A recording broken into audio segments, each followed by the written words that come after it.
Welcome, dear viewers. Today we dive into one of the most evergreen self-improvement books, How to Win Friends and Influence People by Dale Carnegie. This classic work, penned by the iconic Dale Carnegie, has remained a go-to guide for personal and professional growth for over 8 decades.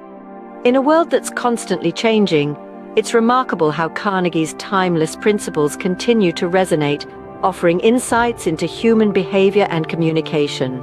This book is a treasure trove of wisdom, emphasizing key strategies such as avoiding criticism, offering sincere appreciation, and being a good listener.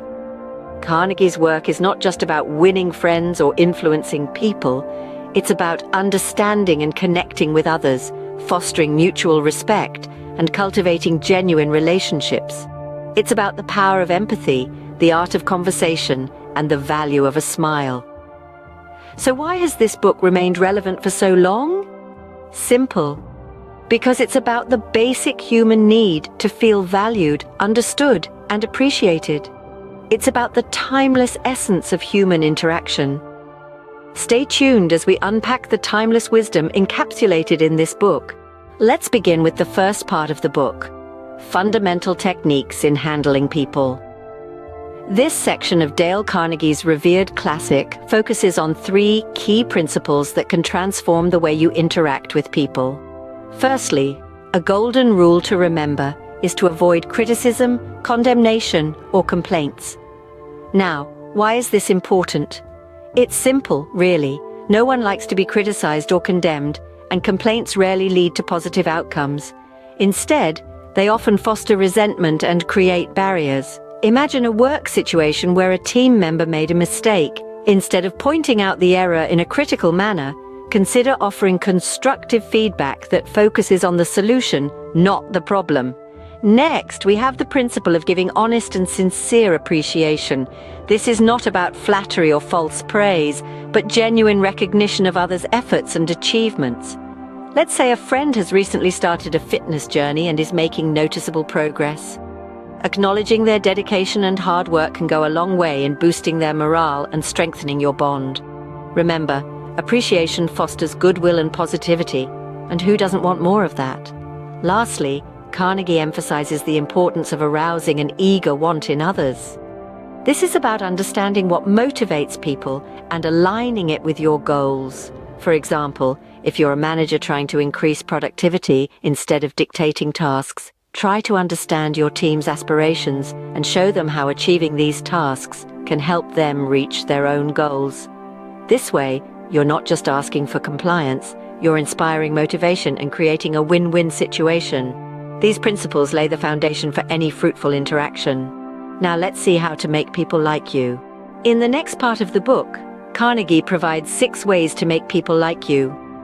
First, he underscores the power of showing genuine interest in others. Imagine you meet someone who is passionate about gardening. By asking them about their favorite plants or their gardening techniques, you're not only learning something new, but you're also making that person feel valued and heard. Next, Carnegie emphasizes the importance of a simple smile. A smile can break the ice. It can comfort. It can reassure. It's a universal sign of friendliness that transcends language barriers. So, don't underestimate the power of a warm, genuine smile. The third principle is remembering and using people's names. Your name is an essential part of your identity. When someone remembers and uses your name, it shows respect and that they value your interaction. It's a small detail that can make a big difference. Fourthly, Carnegie encourages us to be good listeners. Often we're so focused on what we're going to say next that we forget to really listen to what the other person is saying.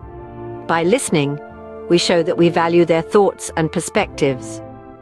The 5th principle is to talk in terms of the other person's interests. If someone loves classic cars, for example, ask them about their favorite models or share a relevant story. By doing this, you're building a connection based on shared interests, which is a powerful way to foster likability. Finally, Carnegie advises us to make the other person feel important. This doesn't mean flattery or insincere compliments. It's about recognizing and appreciating the value that each person brings. Maybe it's their creativity, their tenacity, or their kindness. By highlighting these qualities, you're not only making them feel good, but you're also fostering a positive environment where everyone feels valued. By practicing these principles, you can win not just friends, but also the hearts and minds of those around you. Now, Carnegie guides us on how to win people to our way of thinking. An intriguing proposition, isn't it?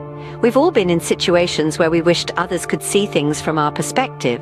Well, Carnegie provides us with the tools to make that happen. One principle Carnegie points out is the importance of showing respect for the other person's opinions. Never tell someone they're wrong outright. It's a direct blow to their intellect and self-esteem. Instead, if you disagree, do it with tact and diplomacy. In the heat of an argument, for instance, try to see things from the other person's viewpoint. This approach will not only make the other person more receptive to your ideas, but it will also foster mutual respect and understanding. Next, Carnegie emphasizes the power of admitting when you're wrong. It's a tough pill to swallow, but it's crucial for winning people to your way of thinking. When we admit our mistakes quickly and openly, it disarms the other person, increases our credibility, and makes our arguments more persuasive. It's a sign of maturity and humility, traits that people admire and respect. Lastly, Carnegie suggests letting the other person feel the idea is his or hers. People are more likely to support and champion an idea that they believe they've arrived at independently. So, instead of asserting your ideas outright, guide the conversation in such a way that leads them to the same conclusion. This will make them more inclined to accept and promote your idea, believing it to be their own. These principles help in influencing people and steering conversations positively. Let's now move to the final section. In the final part of the book, Carnegie teaches us how to be a leader and change people without giving offense or arousing resentment. This section is all about tactfully influencing others. Carnegie presents several principles, the first of which is beginning with praise and honest appreciation. It's natural for us to want to be recognized and valued. So when we start by highlighting someone's strengths or accomplishments, we set a positive tone, making them more receptive to our suggestions. The next principle is calling attention to mistakes indirectly. It's easy to get defensive when our faults are pointed out directly, but if we subtly focus on the solution rather than the problem, we can foster improvement without causing resentment. For instance, instead of saying, "You're always late," we might say, "I've noticed we could improve our punctuality. What do you think?" Another principle is making the other person happy about doing what you suggest. This is about showing how your suggestion aligns with their interests or values. For example, if you want a team member to take on a new project, you might say, "I think this project would be a great opportunity for you to showcase your creativity and leadership skills. How about giving it a try?"